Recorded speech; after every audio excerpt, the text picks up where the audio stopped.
Hello everyone, मेरा नाम है असिस्टेंट प्रोफेसर नरेश कोरी और आप देख रहे हैं मेरा YouTube channel thermal engineering lecture series.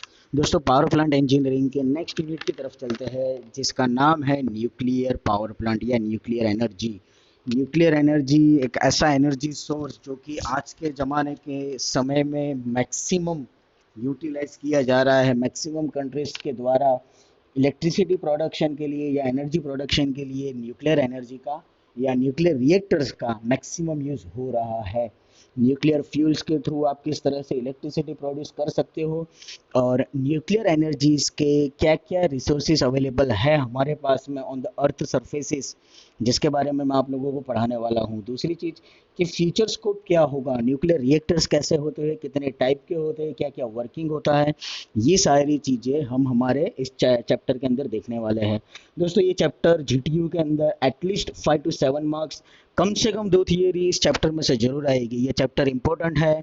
इस चैप्टर को आप लोगों को 100% करना है अपने यूनिवर्सिटी एग्जामिनेशन के लिए, तो इसको छोड़ना मत। ये ऑप्शन में निकालने की गलती मत करना। बहुत ही इजी चैप्टर है। गिनती की 4 या 5 ही थियरी आप लोगों को अच्छी तरह से करनी पड़ेगी और उसमें से एटलीस्ट 1 या 2 थियरी के 3 मार्क्स या 4 मार्क्स में, या फिर अगर नसीब अच्छे तो 7 मार्क्स में पूछे जाने के पूरे पूरे चांसेस है। तो शुरुआत करते हैं न्यूक्लियर फ्यूल्स की तरफ। सबसे पहला हमारा टॉपिक है न्यूक्लियर फ्यूल्स। क्या क्या न्यूक्लियर फ्यूल्स हम लोग यूज़ करते हैं इन न्यूक्लियर रिएक्टर। तो बेसिकली न्यूक्लियर रिएक्टर के अंदर जो फ्यूल्स यूज़ होते हैं वो है uranium 92 235, plutonium 94 239 and uranium 92 233। Nuclear uranium जो है वो आइसोटॉप्स के फॉर्म में हम लोगों को मिलता है, मतलब कि 92 यूरेनियम 238, 92 यूरेनियम 235 एंड 92 यूरेनियम 234। हमारे लिए जो इम्पोर्टेंट है वो है यूरेनियम 92 235, सबसे ज़्यादा जिसका यूटिलाइजेशन हम लोगों को करना पड़ता है। जो नेचुरली, मतलब कि अर्थ सरफेस में से हम लोगों को जो नेचुरल यूरेनियम मिलता है वो होता है U38, जो कि 99.28% तक मिलता है। और यूरेनियम 235 जो हम लोगों को न्यूक्लियर रिएक्टर के अंदर यूज़ करना है वो सिर्फ और सिर्फ 0.715% जितना ही होता है, जिसको फिजन, आप लोगों ने अपने 11-12 साइंस में फिजन एंड फ्यूजन ये दो प्रोसेस पढ़ी होगी चेन रिएक्शन में, वही चेन रिएक्शन आप लोगों को इसके अंदर भी दी है, टॉपिक नंबर 10.3। ठीक है, वो सिंपल टॉपिक है इसीलिए मैं इसके अंदर कवर नहीं कर रहा हूँ। तो फिजन प्रोसेस से हम 0.006% तक यूरेनियम 234 को भी प्रोड्यूस कर सकते हैं, जो कि अनस्टेबल कंडीशन का होता है। यूरेनियम 238 92 जो कि आप लोगों को नेचुरल रिसोर्स से अवेलेबल है, इसके अंदर 92 represents 92 protons and 238 represents mass number. और इन दोनों का डिफरेंस मतलब कि 238 minus 92 is 146 will represent the number of neutron. ये वैसे तो ये चीज़ आप केमिस्ट्री में 11-12 साइंस में पढ़ चुके हो। बाकी के जो दो फ्यूल है, मतलब कि plutonium 94 239 and uranium 94, sorry uranium 92 233, ये भी न्यूक्लियर रिएक्टर के अंदर फ्यूजन प्रोसेस से मैन्युफैक्चर कर सकते हो। किस में से? यूरेनियम 238 92 में से आप यूरेनियम 92 233 प्रोड्यूस कर सकते हो और थोरियम 90 232 में से आप 94 प्लूटोनियम 239 बना सकते हो। किस तरह से? तो फ्यूजन प्रोसेस करे बिना न्यूट्रॉन के एब्जॉर्प्शन से। अभी फिजनेबल मटेरियल क्या क्या होता है, फिजनेबल मटेरियल आप किस तरह से, सॉरी, फिजनेबल मटेरियल आप लोगों के लिए क्या क्या होगा। तो फिजनेबल मटेरियल में वो मटेरियल कहलाते हैं which are capable of sustaining a fusion chain reaction, जो फ्यूजन चेन रिएक्शन को सस्टेन कर सकता है, लंबे टाइम तक कर सकता है, चला सकता है। जैसे कि यूरेनियम 235 यही एक ऐसा आइसोटॉप है नेचुरली जो कि लंबा चेन रिएक्शन करने के लिए सक्षम है या कैपेबल है। फर्टाइल मटेरियल्स में non फिजनेबल materials that can be converted into फिजनेबल material. Fertile materials मतलब ऐसे नॉन फिजनेबल मटेरियल जो कि फिजनेबल मटेरियल के अंदर कन्वर्ट हो सकते हैं, जैसे कि यूरेनियम 238 एंड थोरियम 232। ठीक है, ये बेसिक फ्यूल्स है जिसका आप लोगों को न्यूक्लियर रिएक्टर के अंदर यूज करना है। पूछा नहीं जाता है, जस्ट नॉलेज के लिए दिया है। वैसे भी ये चीज़ आप लोग अपने स्कूल टाइमिंग्स में पढ़ चुके हो। हमारे लिए इम्पोर्टेंट है ये topic, components of nuclear reactor. Nuclear reactor के बेसिक कंपोनेंट्स क्या क्या है, as you can see from the figure, ये है आपके न्यूक्लियर रिएक्टर की बेसिक डायग्राम, बेसिक लेआउट। आप देख सकते हो सबसे पहला आप लोगों को दिया है कंट्रोल रॉड, फिर आप लोगों को दिख रहा होगा ये बायोलॉजिकल सील्ड। बायोलॉजिकल सील्ड, इसको मैं दूसरी भाषा में बता दूं, आरसीसी स्ट्रक्चर। ठीक है, आरसीसी कंक्रीट का स्ट्रक्चर।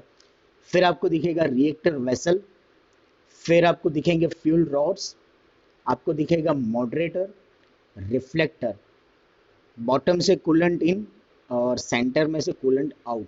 ये सारी चीज़ें मैं आप लोगों को एक्सप्लेन करूंगा डीप में। एक रेक्टेंगल डायग्राम आप लोगों को बनाना है। ये सवाल जीटीयू के अंदर 110% है चांसेस के पूछा जा सके 3 मार्क्स के लिए। अगर ये सवाल आता है तो सबसे पहले फिगर ड्रॉ करो और फिर एक्सप्लेनेशन करो। शुरुआत करते हैं एक्सप्लेनेशन की। सबसे पहला कंपोनेंट फ्यूल। तो फ्यूल तो मैंने आप लोगों को वैसे ही बता दिया, यूरेनियम 235, 94, प्लूटोनियम 239, 92, यूरेनियम 233। इसका आप लोग यूज़ कर सकते हो। नेचुरली यूरेनियम 92 235 अवेलेबल है, जिसको हम लोग कन्वर्ट करते हैं 92 यूरेनियम 233 में या 92 यूरेनियम 235 के अंदर। ठीक है, सॉरी 238 मैक्सिमम अवेलेबल है, हम लोगों को उसको कन्वर्ट करना है 238 में। तो ये बेसिक फ्यूल है। If in homogeneous reactor, over here in homogeneous reactor the fuel and moderator are mixed to form uniform mixture, जैसे कि यूरेनियम एंड कार्बन। अभी मॉडरेटर मतलब क्या होता है, आपका सेकेंड कंपोनेंट। मॉडरेटर का मतलब ये होता है, it is a material which is use to slow down the velocity और द स्पीड और the maximum kinetic energy which neutron has during the fission reaction to slow down the neutron in a fraction of second. Within a fraction of second neutron की speed को control करने के लिए हम जिस substance का, जिस material का यूज करते हैं उसको बोलते हैं moderator.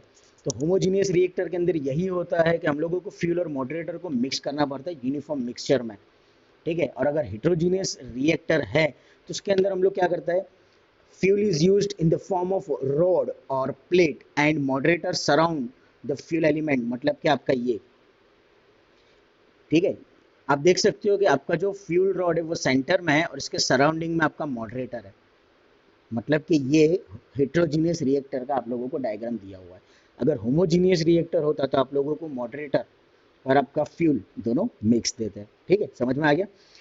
Next component is moderator. Moderator में क्या होगा, मैंने पहले ही बोला, मॉडरेटर की डेफिनेशन बता दी। देखो, जब भी चेन रिएक्शन होती है, मतलब कि फिजन रिएक्शन होती है, आप लोगों को देखो हाइड्रोजन बॉम्ब या कोई भी न्यूक्लियर बॉम्ब्स होते हैं, न्यूक्लियर बॉम्ब्स के अंदर इतनी नंबर ऑफ लार्ज अमाउंट की एनर्जी रिलीज होने का रीज़न क्या है? इसका रीज़न यही है कि जब ये बॉम्ब ब्लास्ट होते हैं तो फास्ट न्यूट्रन प्रोसेस जनरेट होती है। ऐसी फास्ट चेन रिएक्शन क्रिएट होती है कि जिसको तोड़ना बहुत ही मुश्किल है। सेकेंड थिंग, जो भी काइनेटिक एनर्जी न्यूट्रॉन की होती है वो काइनेटिक एनर्जी होती है 1 मेगा इलेक्ट्रॉन वोल्ट, यानी कि 13,200 किलोमीटर पर सेकेंड।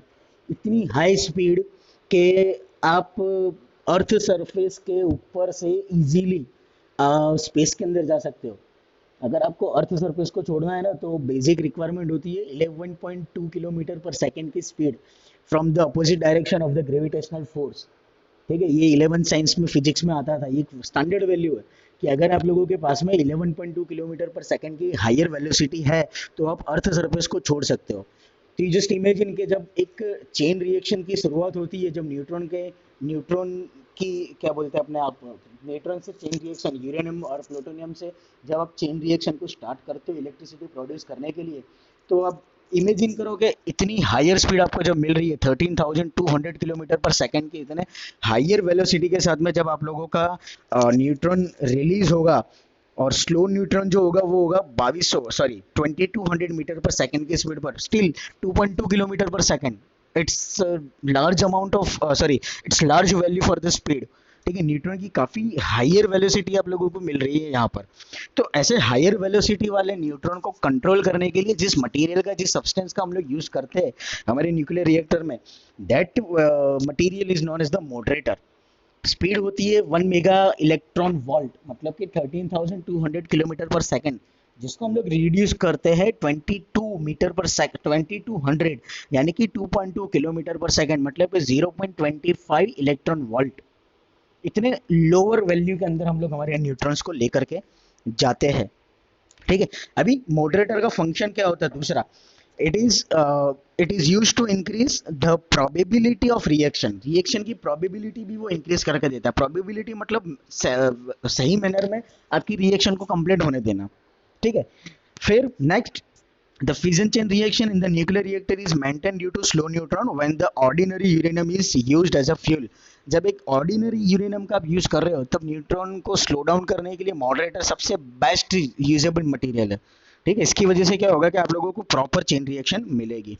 अभी मॉडरेटर क्या होता है, it is lighter than fuel, fuel से काफी लाइट वेट का होता है। और ऑर्डिनरी वाटर या तो ड्यूटोरियम और हैवी वाटर मतलब कि D2O, ये दो मटेरियल ऐसे है, ये दो सब्सटेंस ऐसे है जिसका हम लोग मैक्सिमम यूज कर सकते हैं एज अ मॉडरेटर।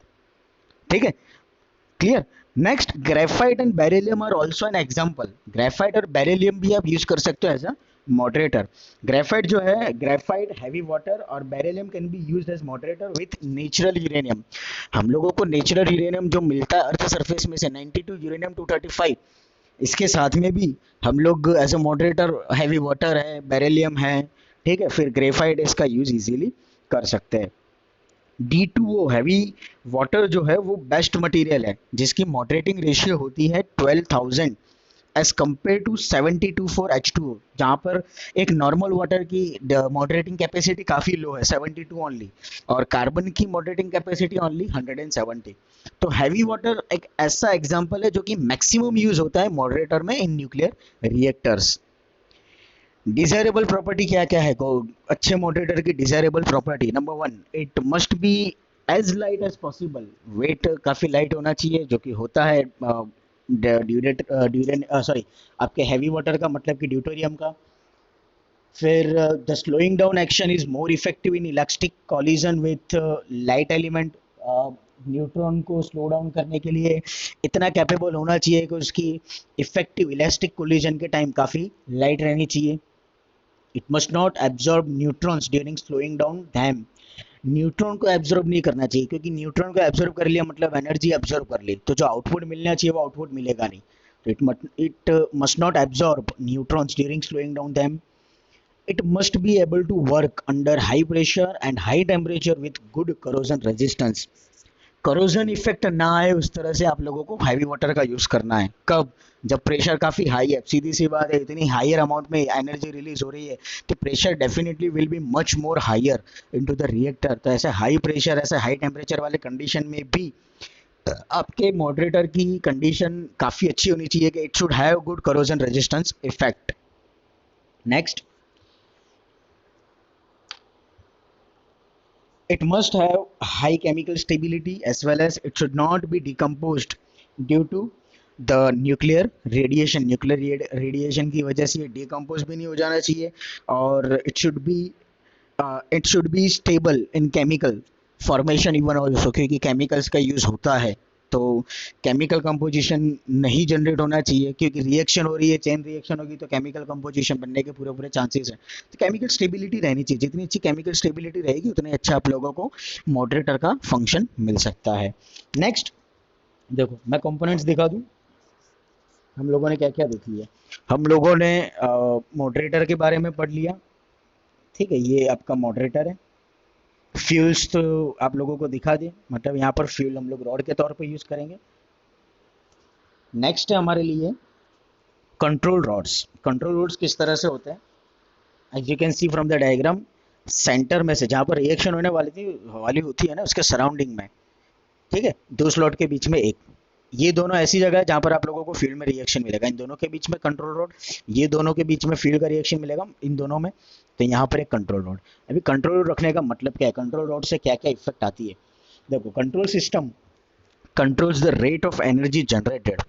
ये एनर्जी कंट्रोलिंग सिस्टम है। कंट्रोल रॉड इसीलिए रखे जाते हैं कि ताकि जो भी एनर्जी आप लोगों की जनरेट हो रही है, देखो मैंने आपको पहले ही बोला कि जब रिएक्शन होता है, चेन रिएक्शन होती है, तो 1 मेगा इलेक्ट्रॉन वोल्ट जितनी अमाउंट की हीट एनर्जी जनरेट हो रही है, ठीक है, मतलब कि इतनी हायर अमाउंट की हीट एनर्जी जब जनरेट होती है तो उसको कंट्रोल करना भी जरूरी है। आपके न्यूक्लियर ब्लास्ट के अंदर यूँ बोला जाता है कि सराउंडिंग में जो भी सब्सटेंस हो, यानी कि इंसान हो, बिल्डिंग हो, कुछ भी हो, पत्तों की तरह बिखर जाती है। इंसान के तो मतलब इंसान मिलता नहीं, इस तरह से गायब हो जाता, पूरा पिघल जाता है उसका बॉडी हड्डी के साथ में, इतनी हायर अमाउंट की हीट एनर्जी जनरेट होती है। तो इतने हायर अमाउंट की हीट एनर्जी जो जनरेट हो रही है, इसको कंट्रोल करने के लिए क्या होता है, कंट्रोल रॉड को रखा जाता है। It starts, increases, decreases and stops the reaction. Control rod क्या करेगा, वो स्टार्टिंग के लिए काम आएगा, रिएक्शन इंक्रीज करने के लिए काम आएगा, डिक्रीज करने के लिए काम आएगा, रिएक्शन को स्टॉप करने के लिए काम आएगा। ये रॉड जो होंगे वो फ्यूल रॉड्स के टाइप में भी हो सकते हैं. This rods may be shaped like the fuel rods themselves and are interspread throughout the reactor core के सराउंडिंग में इसको फैला रखा जा सकता है या सेंटर में रखा जा सकता है. Instead of containing fuel they contain neutron absorber such as boron cadmium and indium. देखो, मॉडरेटर ऐसा है कि इसको हम लोगों को सिर्फ और सिर्फ कंट्रोल करना है न्यूट्रॉन की चेन रिएक्शन को. वो न्यूट्रॉन एब्जॉर्ब नहीं करेगा. लेकिन कंट्रोल रोड ऐसा है जो न्यूट्रॉन को एब्जॉर्ब करेगा. अगर नंबर ऑफ न्यूट्रॉन्स आपके रिएक्शन में बढ़ते जा रहे हैं तो कंट्रोल रोड क्या करेगा, उसको एब्जॉर्ब कर लेगा. और कंट्रोल रोड के तौर पर किस चीज का यूज होता है, तो हम लोग यूज करते हैं बोरॉन कैडमियम एंड इंडियम का. ये तीन मटेरियल ऐसे हैं जो न्यूट्रॉन को एब्जॉर्ब करते हैं. They have high neutron absorption cross sections, जो हाई अमाउंट में न्यूट्रॉन का एब्जॉर्ब करने की कैपेसिटी रखते हैं. Control is necessary to prevent the melting of fuel rod. Higher amount की एनर्जी जनरेट हो रही है, मतलब फ्यूल रॉड के मेल्ट होने के चांसेस रहते हैं. तो आप लोगों की फ्यूल रॉड मेल्ट ना हो जाए इसीलिए न्यूट्रॉन को एब्जॉर्ब करना पड़ेगा. डिसइंटीग्रेशन ऑफ कूलेंट, कूलेंट अगर नहीं मिलेगा, कूलेंट की पाइप अगर पिघल गई, मेल्ट हो गई, तो कूलेंट मिलेगा नहीं. कूलेंट नहीं होगा तो एक्सप्लोड होने के चांसेस रहेंगे. And the destruction of reactor as the amount of energy released is enormous. Enormous मतलब लार्ज, मैक्सिमम. ठीक है, तो डिसइंटीग्रेशन नहीं होना चाहिए कूलेंट की लाइनिंग का भी, इसीलिए न्यूट्रॉन का एब्जॉर्ब होना जरूरी है. कब, जब न्यूट्रॉन की वैल्यू ज़्यादा हो रही है during the reaction at that time. The control rods can be moved in and out of the reactor core assembly either automatically or manually. Control rods जो होता है ना, जब रिएक्टर स्टार्ट होता है तब कंट्रोल रोड अंदर नहीं रखे जाते, लेकिन जैसे रिएक्शन का थोड़ा बहुत टाइम जाएगा, जैसे लगेगा कि न्यूट्रॉन्स की वैल्यू ज़्यादा हो रही है, तब क्या करते हैं कि आपकी जो कंट्रोल रोड्स है इसको मैन्युअली, इन दोनों को कंट्रोल रोड्स को या तो मैन्युअली बाहर निकाला जाता है इससे, या तो फिर मैन्युअली एंटर अंदर किया जाता है, या इसको आप ऑटोमेटिकली भी कर सकते हो. Heavy water, water, gas, sodium in liquid form and organic liquids are used as sorry ये कूलेंट का, I am really very sorry. Control rods में बोरॉन कैडमियम और इंडियम का यूज होता है. Magnitude of insertion of control rod represents the proportionate absorption of neutron. किस method में आप कंट्रोल रोड का एंटर करवा रहे हो उसके बेस पर आपको न्यूट्रॉन की एब्जॉर्प्शन कैपेसिटी पता चलेगी. Next, coolant. The main purpose of coolant is the reactor is to transfer the heat produced in the reactor and to keep the fuel assembly at safe temperature to avoid their melting and destruction. Coolant का मतलब तो आपको पता ही है, ठंडा करने के लिए, हीट ट्रांसफर करने के लिए. आप देख सकते हो कि कूलेंट यहाँ पर कहाँ जाएगा.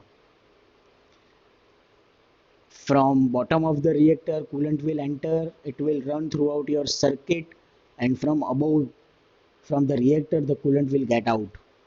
ठीक है, कूलेंट इसीलिए यूज़ करते हैं ताकि हम हमारे सिस्टम के टेम्परेचर को मेंटेन रख सकें, ताकि आप लोगों के फ्यूल रोड मेल्ट ना हो. ठीक है, फ्यूल रोड मेल्ट नहीं होंगे तो वो अच्छी तरह से काम करेगा, कोई डिस्ट्रक्शन होने के चांसेस नहीं रहेंगे. तो coolant should have high specific heat to reduce its mass flow rate. Specific heat जितनी ज़्यादा होगी उतना मैक्सिमम हीट ट्रांसफर करेगा और मास फ्लो रेट उतना कम करेगा. It should not absorb neutron, ये भी न्यूट्रॉन एब्जॉर्ब नहीं करना चाहिए. And it must not be corrosive, ये करोसिव इफेक्ट भी प्रोड्यूस करने वाला होना चाहिए नहीं. It should not be toxic, non oxidizing with high chemical stability. Chemical है मतलब ऑक्सीडेशन नहीं होना चाहिए, टॉक्सिक नहीं होना चाहिए, क्योंकि रेडिएशन फैलता है. रेडिएशन के साथ में अगर टॉक्सिसिटी फैल गई तो it will be hazardous for the human life. क्या क्या यूज होता है as a coolant? the heavy water, gas, sodium in liquid form and organic liquids are used as a coolant. ये बेस्ट एग्जांपल है जो कि कूलेंट के तौर पर यूज होते हैं. नेक्स्ट होता है reflector. It is important to conserve the neutrons as much as possible for reducing consumption of fissile material and to keep the size of the reactor small size का reactor रखने के लिए reflector रखा जाता है. you can see ये है आपका रिफ्लेक्टर. रिफ्लेक्टर क्या करेगा कि बाय चांस अगर आपके रिएक्टर में से कोई न्यूट्रॉन निकल जा रहा है तो रिफ्लेक्टर की वजह से आपके फ्यूल के न्यूट्रॉन्स फिर से आपके सिस्टम के अंदर ही रहेंगे, वो कहीं बाहर नहीं जाएंगे. ठीक है, जिसकी वजह से क्या होगा कि आप लोगों को फिजाइल मटेरियल का कंजम्पशन कम करना पड़ेगा. क्यों? क्योंकि आपका फ्यूल लॉस्ट कम हो गया. This is possible by surrounding the reactor core with A material which reflects the escaping neutron. मैंने बोला ना, escaping neutrons back into the core. इस तरह से मटेरियल का यूज़ किया जाता है कि जो न्यूट्रॉन को एब्जॉर्ब तो नहीं करेंगे लेकिन न्यूट्रॉन को रिफ्लेक्ट करके फिर से कोर में भेज देंगे. This material is called reflector. The required properties of good reflector are low absorption and high reflection for neutron, high resistance to oxidation and irradiation as well as high radiation stability. Radiation को क्या बोल radiation को सहन कर सके, radiation की effect को सहन कर सके, इतना कैपेबल होना चाहिए। इरेडिएशन होना चाहिए, मतलब आपके रिफ्लेक्टर की वॉल में से किसी भी चीज़ का रेडिएशन नहीं होना चाहिए, ऑक्सीडेशन नहीं होना चाहिए, high resistance to oxidation, oxidation नहीं होना चाहिए, और न्यूट्रॉन का रिफ्लेक्शन जितना ज़्यादा दे उतना ही अच्छा है। The material used for moderator are also used for reflectors. जो मॉडरेटर के तौर पर हम लोग यूज़ करते हैं उन्हीं मटेरियल्स का आप लोग यूज़ कर सकते हो रिफ्लेक्टर के तौर पर, जैसे कि water, deuterium and carbon. It is necessary to provide some method of cooling the reflector as it gets heated due to collision of neutron with its atoms. जब न्यूट्रॉन आपके रिफ्लेक्टर की वॉल के साथ स्ट्राइक करता है तब neutron की energy थोड़ी बहुत ट्रांसफ़र होती है, तो रिफ्लेक्टर को भी कूलिंग इफेक्ट की ज़रूरत होती है कि उसको भी कूलिंग मिलना चाहिए ताकि रिफ्लेक्टर का टेम्परेचर भी मेंटेन रहे। Next, shielding. As you can see, shield, biological shield you can see, जो मैंने बोला था समझाते time, this is one type of RCC structure, जिसको मैं नॉन टेक्निकल लैंग्वेज में बोल सकता हूँ ब्रिक्स कंस्ट्रक्शन। आप लोगों ने लेटेस्ट टाइमिंग में देखा होगा कि जो भी फ्लैट्स का मैन्युफैक्चरिंग, फ्लैट्स कंस्ट्रक्शन होता है उसके अंदर अभी ट्रेडिशनल ब्रिक्स की जगह आरसीसी ब्रिक्स का यूज़ होता है। तो रिएक्टर, न्यूक्लियर रिएक्टर के अंदर भी ऐसा ही कुछ होता है कि न्यूक्लियर रिएक्टर के अंदर इतनी ये आरसीसी ब्रिक्स कंस्ट्रक्शन वाली बायोलॉजिकल शील्ड बनाने का मतलब ये है कि जब रिएक्शन होता है अंदर कोर में तब अल्फा बीटा गामा जैसे रेडिएशंस फैलने के पूरे पूरे चांसेस रहते हैं because of the fast neutrons, और न्यूट्रॉन्स के भी अपने कोर में से बाहर निकलने के पूरे पूरे चांसेस रहते हैं। शील्डिंग करने की वजह से क्या होगा कि आप लोगों के ये जो रेडिएशन रेज है, मतलब कि अल्फा बीटा गामा रेज है जो है वो एटमॉस्फेयर में नहीं जाएंगे, और आपको पता होगा कि alpha beta gamma rays human body के लिए काफ़ी हजार्डस है। ठीक है, तो ये अल्फा बीटा गामा रेस और फास्ट न्यूटन्स जो होते हैं वो एब्जॉर्ब हो जाए तो बेटर होगा, ताकि ह्यूमन लाइफ को या सराउंडिंग में जहाँ पर न्यूक्लियर रिएक्टर है उसके सराउंडिंग एरिया में वो तकलीफ ना करे। तो क्या किया जाता है इसके लिए, ये होता है कि 50 टू 60 सेंटीमीटर जितनी थिक एक स्टील प्लेट की रिएक्टर कोर, जिसको थर्मल शील्ड बोलते हैं, ठीक है, जो काफ़ी आपके इम्पोर्टेंट मटेरियल के साथ में बने होते हैं, और वो आपके कोर से थोड़े से मीटर के दूर पर एक थिक कंक्रीट स्ट्रक्चर के साथ में अंदर की तरफ मैन्युफैक्चरिंग किया जाता है, जिसकी थिकनेस होती है 50 टू 60 सेंटीमीटर। ठीक है, नेक्स्ट, अभी जो आप लोगों ने कंक्रीट का स्ट्रक्चर बनाया है उस कंक्रीट के स्ट्रक्चर को बोलते हैं बायोलॉजिकल सील्ड, और जो स्टील प्लेट होती है that steel plate absorbs this energies and becomes heated but prevents the adjacent wall of reactor vessel from becoming heated। RCC structure की वजह से क्या होगा कि स्टील प्लेट के अंदर जो भी एनर्जी एब्जॉर्ब हो रही है वो आरसीसी स्ट्रक्चर के अंदर, मतलब कि आपके कंक्रीट स्ट्रक्चर के अंदर रिलीज हो जाएगी। क्लियर, इसकी वजह से क्या होगा कि अंदर की तरफ कोई एनर्जी नहीं रहेगी। And this thermal shield is cooled by the circulation of water, और इसको भी आप लोग कूलेंट मतलब कि वाटर कूलेंट के थ्रू ठंडा रख सकते हो। The last one is reactor vessel. Reactor vessel मतलब आपके रिएक्टर की एक बंद बॉडी जिसको ऊपर की तरफ से बंद कर दिया जाता है, जिसके अंदर कोर आ जाएगा, रिएक्टर कोर आ जाएगा, वेसल आ जाएगा, फ्यूल रोड आ जाएगी, कूलेंट आ जाएगी, कंट्रोल रोड आ जाएगा। ऐसा एक क्लोज्ड स्ट्रक्चर जिसके अंदर आप लोगों का न्यूक्लियर रिएक्टर आ चुका है, ये न्यूक्लियर कोर आ चुका है। The reactor vessel has to withstand the pressure at 200 बार, इतना हायर प्रेशर कैपेसिटी वाला बनाना पड़ता है कि जिसकी वजह से आपकी न्यूक्लियर रिएक्शन के अंदर कोई फर्क ना पड़े। जैसे कि 200 बार बहुत ही हैवी प्रेशर है, इतनी हायर कैपेसिटी के साथ में वो विथस्टैंड मतलब कि स्टेबल कंडीशन में रहे, इस तरह से आपके रिएक्टर वेसल को मैन्युफैक्चरिंग किया जाता है। Reactor core is generally placed at the bottom of the vessel. Reactor core मतलब कि फ्यूल एंड मॉडरेटर असेंबली, ठीक है, जनरली इसको क्या करते हैं तो आपके रिएक्टर वेसल के बॉटम में रखा जाता है। दोस्तों ये था आप लोगों के न्यूक्लियर रिएक्टर के कंपोनेंट्स। सवाल जीटीयू में इम्पोर्टेंट है, आई होप आप लोगों को समझ में आया होगा। नेक्स्ट लेक्चर में मैं आपको क्लासिफिकेशन बताऊंगा कि रिएक्टर्स के क्या बेसिक क्लासिफिकेशन होते हैं। आई होप दोस्तों कि आप लोगों को समझ में आया होगा। अगर कोई क्वेश्चन हो तो मुझसे जरूर पूछिएगा। Thank you so much.